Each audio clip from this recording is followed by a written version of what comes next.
саған айтқан ақ сорпа. Ақ сорпа деген. Иә. Не ол? Бұл ақ сорпа деген, мысалы мен мына қайнатқанда сиырдың жілігі, жылқының бір жілігі, қойдың бір-екі жілігі, омыртқа қабырғаларын қостым. Тек қана сүйекті қайнатасың. Мен 18 сағат қайнаттым. Неке. Бұрын әжелеріміз қайнататын. Қазір мен сәл берейін, иә? Мынадай болып қатып қалады. Мен біреуін алам да 10 күн, 15 күн ішем. Неке, мына сорпасы, мына жерде майынан қосайын. Мынаны саған қазір жылтып берейін. Осылай сосын... Мынау қазір сорпа болып кетеді ма? Мына сорпа болып кетеді. В общем, 18 сағат қайнатасың. Бірінші бетінің көбігін алып тастайсың да, жыбырлатып қана қайнатасың. 18 сағат бойы. Содан кейін сүзіп аласың, сүйегінің бәрі шашылып кетеді, сіңірінің бәрі еріп кетеді, майының бәрі шығып кетеді.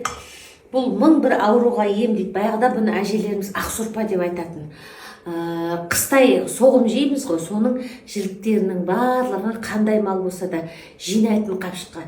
Сөйтіп көктемде апрельдің аяқ жағы ғой деймін, өйткені сенбілік сондай басталатын бізде. Сол кездерде далада қазан тұрады, ошақ, соған бүкіл сүйектерді салады да қайнатады. Олар 7-8 сағат қайнатады. Сосын бүкіл көрші қолаң бала шағаны жинап алып, сол сорпаны біз дымымыз қалмай ішеміз, аппақ болып кетеді. Сосын біраз күннен кейін жүреді да тағы көршіге бір қайнатады. Сонда қыстағы сүйектің бәрін тастамайды. Сонда көктемде ішкізеді, бұл ауруға ем екен.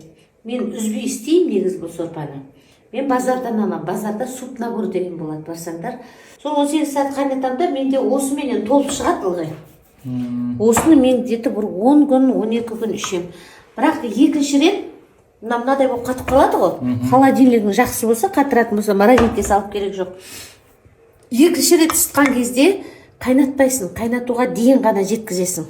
Қайнатуға болмайды. Сол үшін осылай қарап тұрасың. Жібітеміз ғой ма? Иә, ыстасын. Ыстып. Қаста ыстып қана. Бұл буын ауруға күшті. Бірінші, екінші ішкен күні, алғашқы ішкендер сөйтіп айтады, менен бұрыннан ішіп жүрмін, ішіміз жүрді деп айтады. Яғни запорға да жақсы деген сөз. Ішкі құрылысқа, бұның ішінде цинк де бар, бұның ішінде кальций де бар, D-трин де бар. 18 сағатта өзің ойлаш, сүйектің бүкіл витамині шығады. 18 сағаттан кем қайнатпау керек. Кейбіреулер ерінбей 24 сағат қайнаттым дейді. Мен өзім ертеңгісі сағат 5-те салып қоямын. Қайнайым дегенше 6 болады. Кешкі сағат 6-да 12 сағат, түнгі сағат 12-де 18 сағат болады. 18 сағатта сол алып тастаймын. Алып, бірден сүзіп аламын. Неке, кәдімгі сорпа көрдіңдер ме? Мен бұны қайнатпаймын енді. Бұны күнде ішуге бола ма? Іше бересің күнде. Бірақ бір кеседен артық ішпейсің. Бұны анадай тойып үлкен кесеменен ішпейсің. Бір кесе жеткілікті. Яғни сенің коллагенің де керек емес, ештеңе де керек емес.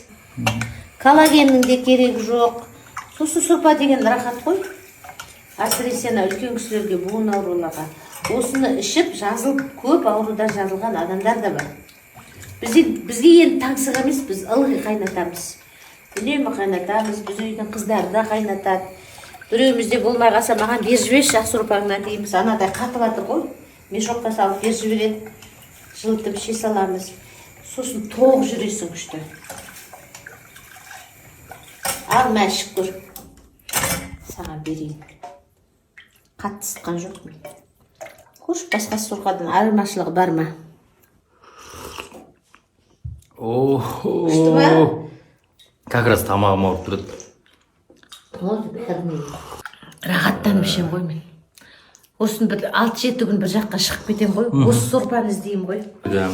Ерінбеңіздер, қыздар, келіншектер. Базарға барсаңдар, мен кейде 500 теңгеден алам, кейде 700 теңгеден алам. Жаңа еті жоқ жіліктерді. Апарсаң.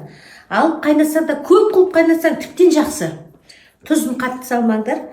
Ол тұра береді. Кейбіреулер кішкентай қылып контейнерге салып, я мешокқа салып аузын болады да, морозилкаға қатырып тастайды. Оны артынан қалай жібітеді дейсің? Мынадай ыдысқа суды қайнатады да қайнаған суға мешогымен салып қояды.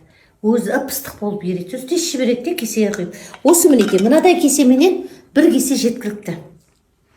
Үйдегі аталарға, әжелерге, мама-папаларға берсеңдер керемет енді. Аяғым ауырып қақсап дейді ғой.